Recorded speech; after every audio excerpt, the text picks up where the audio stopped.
Welcome back to another video on the Advanced Field Dynamic channel. My name is Ethan. You may have heard me and seen me in a couple of the videos in the background, but I mostly work on the content for AFD, and I decided to get in front of the camera to show you guys some stuff that I learned recently. So today I'm going to be talking about how to activate flex fuel capabilities through HP tuners for your GM vehicles. And I do want to make a quick disclaimer here. Some of these numbers are going to be generic numbers or different numbers based on the tune file we were using. So if you do have any questions in regarding certain specific numbers, make sure to contact your local tuner so that you don't have any discrepancies or mess anything up for your vehicle. With that being said, let's get into the video.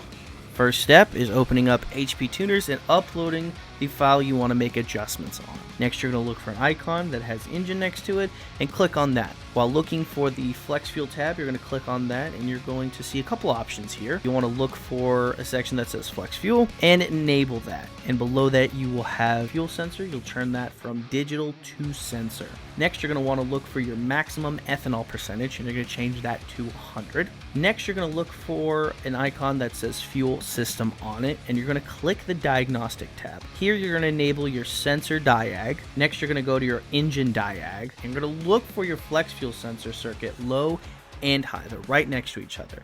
You're going to look for that little check mark and you click both of those on. Next, you're going to see a drop down menu that has a couple options there. For these, you're going to want to select MIL on second error for both of these sensors. Thank you guys for watching the video. I greatly appreciate your time and effort. If you have any questions about the process that happened here, feel free to leave a comment down below. Make sure to like the video. And if you want to see more stuff like this, whether it's the Corvette build series or activating flex fuel and other tuning softwares, feel free to leave a comment down below and don't forget to subscribe. Thank you guys again. We'll see you guys in the next video.